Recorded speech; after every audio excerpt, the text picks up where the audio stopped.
I'm Emma, 27 years old, and after years of pushing myself to the limit, I finally got the recognition I deserved. The best part wasn't just the new title, it was the significantly bigger paycheck that came with it. After the excitement of the promotion settled, I made a decision I'd been dreaming about for years. I was going to buy myself a new car, and not just any car, I wanted something special. I spent weeks researching different models, comparing features, and crunching numbers to make sure I could afford the payments. Finally, last Thursday, I walked into the Mercedes dealership. My heart was racing as I looked at all the gleaming new models. The salesman, Mike, was actually pretty helpful and didn't talk down to me like some car salesmen do to women. The moment I sat behind the wheel, I knew this was it. The leather seats, the smooth handling, the quiet purr of the engine, everything felt perfect. 2 hours later, I was driving my dream car off the lot, still hardly believing it was mine. The first few days with my new car were pure joy. Every time I walked up to it in the parking lot at work, I couldn't help smiling. My colleagues were impressed, and honestly, I was proud. I'd earned this, every penny of it. Then came Saturday dinner at my parents' house. As I pulled into the driveway, my younger sister Sarah was the first one out the door. She's 20, still in college, and has always been the baby of the family. Her jaw dropped when she saw the car. She ran around the Mercedes, practically drooling over it. Mom and Dad came out next, and their reactions were less enthusiastic. Mom's eyes widened, and Dad's forehead creased in that way it always does when he's about to lecture me about something. We went inside for dinner, but Sarah couldn't stop talking about the car. "Emma, you have to let me drive it. Just once. My friends would absolutely die if they saw me in that car." "No, Sarah. It's brand new, and I'm not comfortable with anyone else driving it yet." "But I'm a good driver," she whined. "Mom, Dad, tell her she's being selfish." "Emma," Dad said in his disappointed voice, "your sister just wants to borrow it for a little while. Would it kill you to share?" I said no, I repeated, trying to keep my voice steady. "It's my car, and I get to decide who drives it." Sarah's face turned red, then practically green with anger. She shoved her chair back from the table with a screech and stormed out of the room. I could hear her stomping up the stairs and slamming her bedroom door. "I can't believe how selfish you're being," Mom said, shaking her head. "We raised you better than this." I looked down at my barely touched dinner, suddenly not hungry anymore. Without saying another word, I quickly finished what was on my plate, grabbed my keys, and headed for the door. Neither of my parents tried to stop me as I left. As I drove home that night, memories started flooding back. The familiar ache in my chest returned, the one I'd felt countless times growing up as Sarah's older sister. Nothing had changed. After all these years, I was still the bad guy for not giving Sarah exactly what she wanted. From day one, Sarah could do no wrong in our parents' eyes. If she wanted a toy, they'd buy it before she could even finish pointing at it. If she cried, the whole house went into crisis mode until she stopped. Meanwhile, I was always told to be more mature or set a good example. A particular memory hit me as I stopped at a red light. I was 16, dealing with the embarrassment of having to use Dad's old hand-me-down smartphone, the one with the cracked screen and battery that died every few hours. Sarah, at 9, had just gotten the latest iPhone because all her friends had one. "Mom," I'd said during dinner one night, "my phone barely works anymore. Could I maybe get a new one too?" Mom had exchanged looks with Dad before answering, "Emma, phones are expensive. If you want a new one, maybe you should think about getting a part-time job. You're old enough now." The very next week, I started working at the local grocery store after school. The manager, Mrs. Thompson, took pity on me and gave me as many hours as she legally could. I still remember the pride mixed with bitterness when I finally bought myself a decent phone 3 months later. Meanwhile, Sarah was showing off her second new phone of the year. Her first one had mysteriously disappeared during a pool party, and our parents immediately replaced it. The truth was, I didn't have a choice but to be independent. Every time I needed something, the answer was always the same: figure it out yourself. Meanwhile, Sarah grew up expecting everything to be handed to her on a silver platter. I pulled into my apartment complex's parking garage, carefully maneuvering my new car into my spot. The irony wasn't lost on me. Here I was at 27, finally able to buy myself nice things, and my family was still treating me like I was selfish for not sharing them with Sarah. 2 weeks passed relatively peacefully after the dinner incident. I was at home one Saturday afternoon, catching up on some work emails, when my doorbell rang. To my surprise, Sarah was standing there with an unusually sweet smile on her face. "Hey, sis," she chirped, bouncing on her toes. "I was in the neighborhood and thought I'd stop by. Could I maybe take a few pictures with your car? Just for Instagram? Pretty please?" I sighed and grabbed my car keys. "Fine. But just photos." What I thought would be a quick photo turned into a full-blown photo shoot. Sarah had me take pictures of her from every possible angle, leaning against the car, sitting on the hood, which nearly gave me a heart attack, and even posing in the driver's seat with the door open. Finally, after what felt like hours, she declared she had enough material. She was already typing on her phone before she even said goodbye, probably posting the photos right away. That evening, curiosity got the better of me, and I checked her Instagram. Sure enough, there was a whole series of professional-looking shots of her with my Mercedes. The comments section was buzzing. "Oh my god girl, is this yours? When are you taking me for a ride in this beauty? What? Since when do you have a Mercedes?"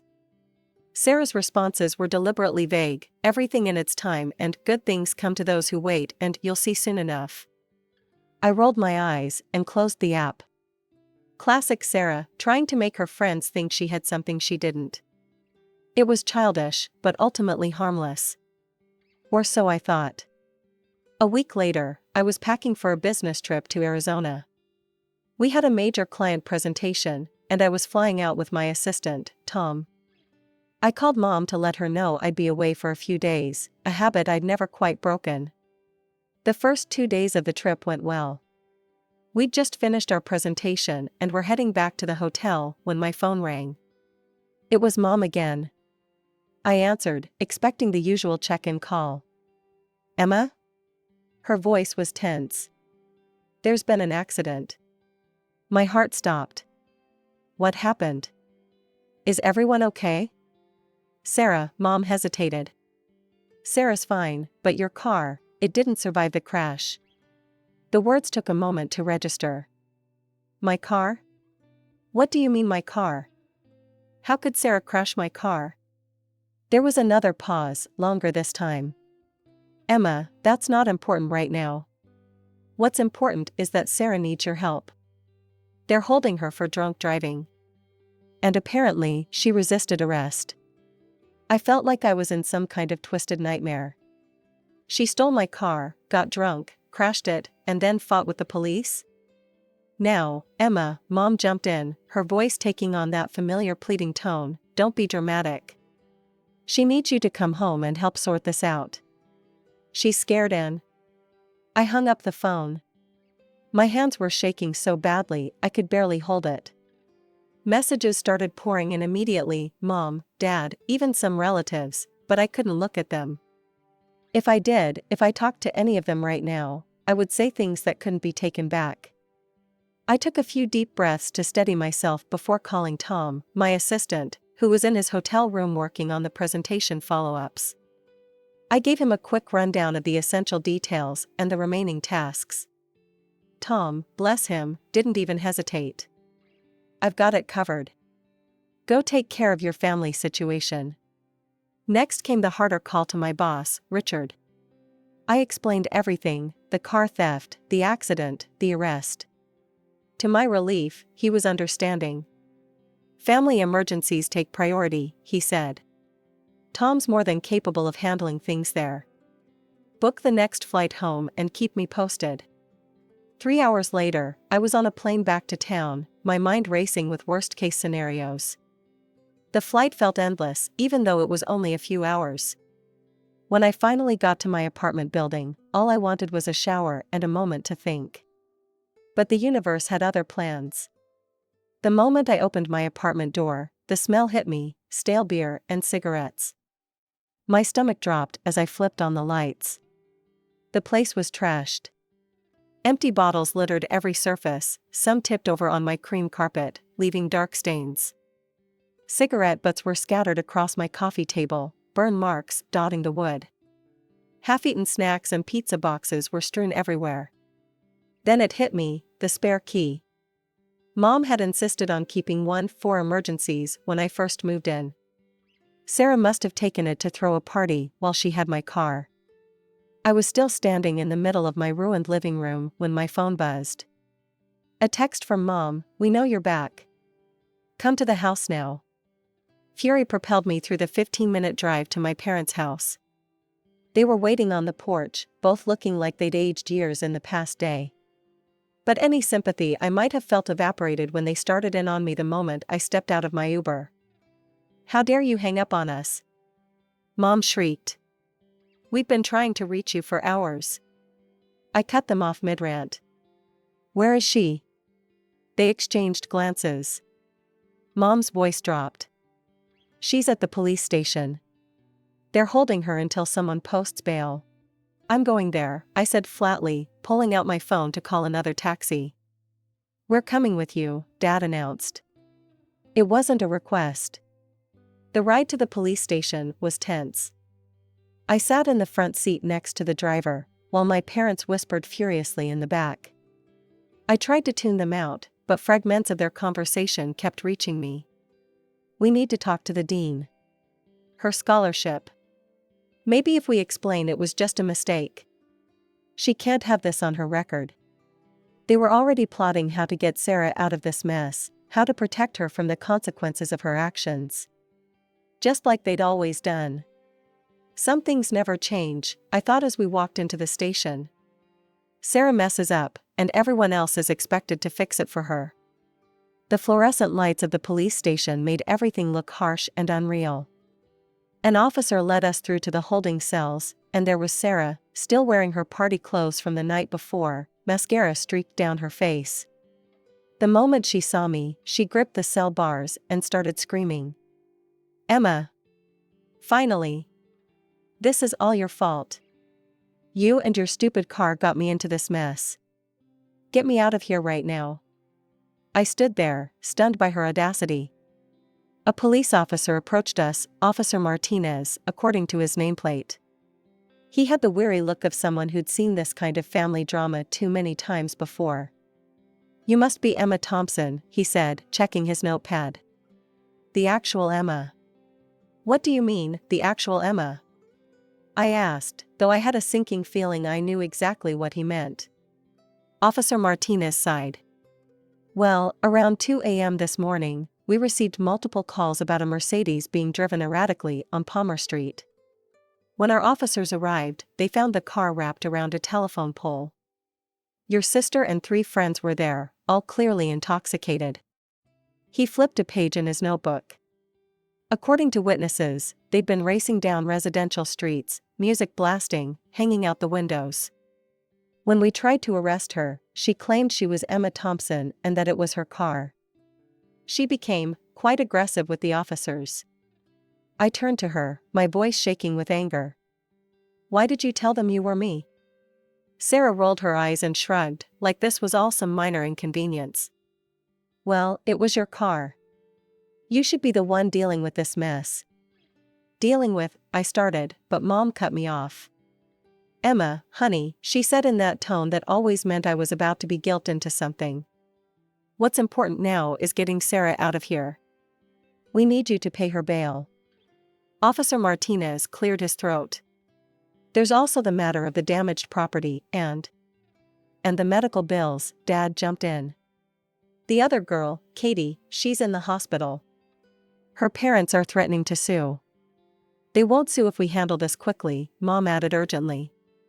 "Emma, you need to pay for Katie's medical expenses.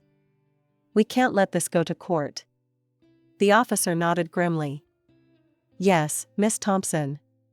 The Andersons, Katie's parents, have already filed a personal injury claim. Katie has a broken collarbone and a severe concussion. They're quite upset, understandably. So what's the total? I asked, feeling numb. Mom started counting on her fingers. Well, there's the bail, which is set at $5,000. Then the damage to the telephone pole, that's probably another few thousand. Katie's medical bills, and of course, we'll need a good lawyer. I looked at my family, Mom wringing her hands, Dad with his stern disapproving face, and Sarah sniffling in her cell, and something inside me finally snapped. No, I said, my voice surprisingly steady. I'm not paying anything. The silence that followed was deafening. Sarah's mouth dropped open in shock. What do you mean, no? Mom's voice rose to that shrill pitch that usually made me back down. Not anymore. You can't do this to me. Sarah grabbed the cell bars, her knuckles turning white. You can't leave me in here. Dad stepped forward, his face turning that dangerous shade of red I remembered from childhood. Emma, your sister needs your help. This is not up for discussion. You're right, it's not up for discussion, I said, standing straighter. Sarah stole my car. She broke into my apartment, took my car without permission, got drunk, and crashed it. She endangered her friends' lives. And then, to top it all off, she tried to frame me for everything by giving my name to the police. But it was your car, Sarah shrieked. You're responsible. Responsible? I cut her off, my voice rising. Let me tell you about responsibility, Sarah. I'm the registered owner of that car. The insurance is in my name. But guess what? You're not on my insurance policy. Do you have any idea what that means? Mom tried to interrupt, but I kept going. It means the insurance company won't pay a cent for the damage. Not for the car, not for the telephone pole, not for Katie's medical bills. And because you gave them my name, I might even have legal problems now. Emma, Dad's voice held a warning tone, you need to think about what's best for this family. Oh, like you thought about what was best for me when you gave Sarah my spare key? When you let her throw parties in my apartment? When you always took her side, no matter what she did wrong? Sarah was full on crying now, those big theatrical sobs she'd perfected since childhood. You're so mean. You've always been jealous of me. I turned to Officer Martinez, who had been watching this whole scene unfold. Officer, I want to file a report for theft and breaking and entering. My sister stole my car. She illegally entered my apartment using a spare key she took without permission, and she stole my car keys. I want to press charges. Sarah's sobs turned to screams. You can't do this to me. Mom, Dad. Don't let her do this. My parents exploded. Mom started wailing about how I was destroying the family, while Dad took a threatening step toward me, his face contorted with rage. You ungrateful little, he started, raising his hand, but Officer Martinez quickly stepped between us. Sir, the officer's voice was firm, I'm going to need you to step back and calm down, or you'll be joining your younger daughter in a cell. 2 other officers had appeared, apparently drawn by the commotion. Dad backed off, but his eyes were burning with fury.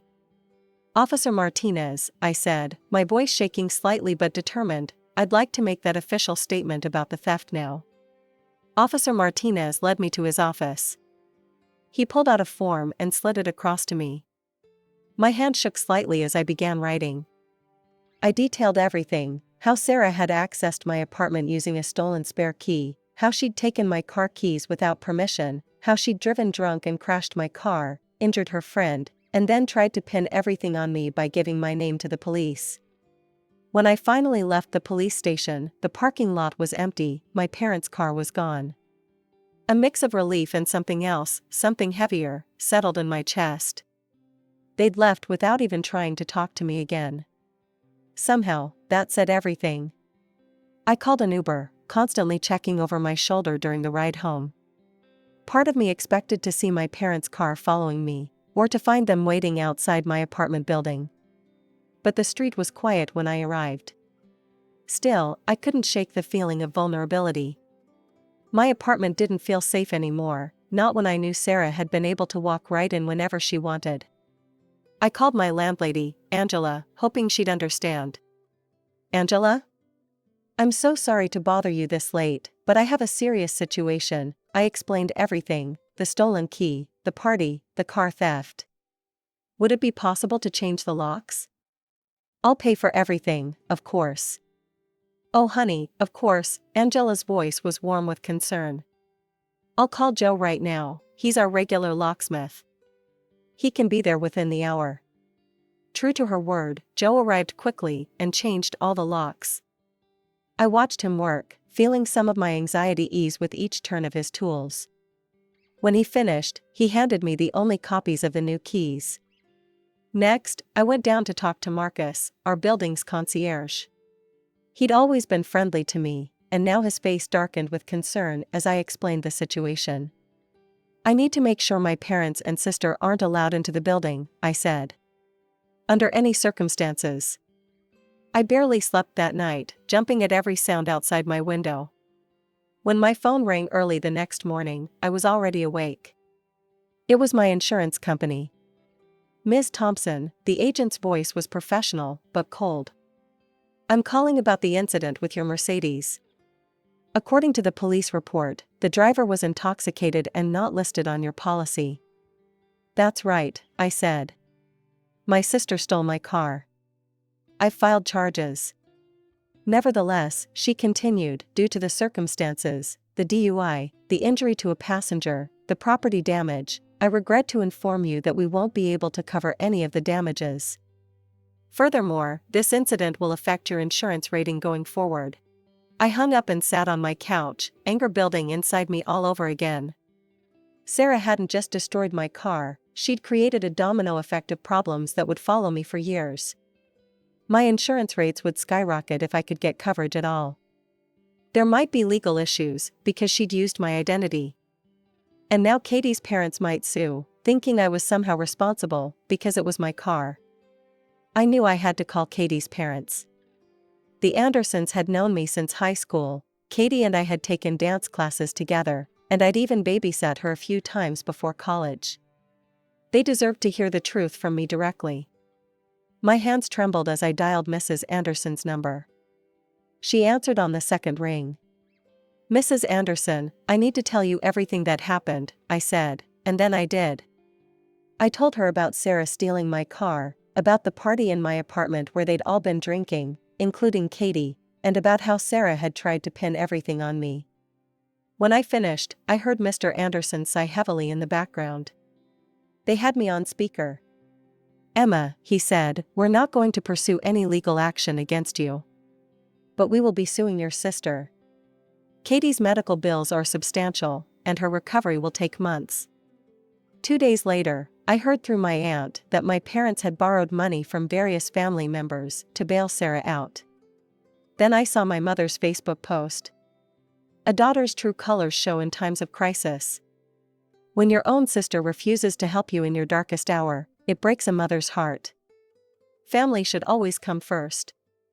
I couldn't let that stand. I wrote my own post, laying out the entire truth: the theft, the drunk driving, the identity fraud, everything. But instead of support, I got messages from relatives telling me I was cruel for exposing family business and abandoning my sister when she needed me. The calls started coming nonstop after that. First my parents, then Sarah, all demanding I help pay for a lawyer. When I blocked their numbers, they switched to messaging apps.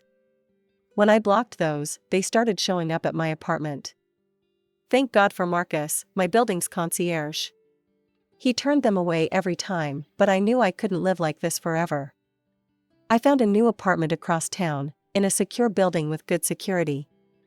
I didn't tell anyone the address, not even my aunt, who'd been the only family member somewhat sympathetic to my side. At work, I spoke with our head of security. "I hate to ask this," I said, "but my family members might try to show up here. They're not to be allowed in under any circumstances." Weeks passed. Through the family grapevine, I heard that my parents had borrowed even more money for Sarah's legal fees. The court case with the Andersons went exactly as expected. Sarah was ordered to pay substantial damages for Katie's medical bills and emotional distress. I also heard that Sarah had been expelled from college. Apparently, a DUI and assault on a police officer violated their student conduct code. Who would have thought? My mother posted another dramatic message online about how I'd destroyed my sister's future by not helping her. This time, I didn't bother responding. Let them think what they want. In the end, I lost my dream car. The insurance company wouldn't pay a cent, and my rates at other companies were now through the roof. I lost my family, though honestly, had I ever really had them? I lost my comfortable apartment and had to start over somewhere new. But as I sit here in my new place, enjoying the peace and quiet of a life free from family drama, I realize I gained something too. Freedom. Freedom from the guilt trips, from the constant demands, from the expectation that I would always be the one to fix everyone else's mistakes.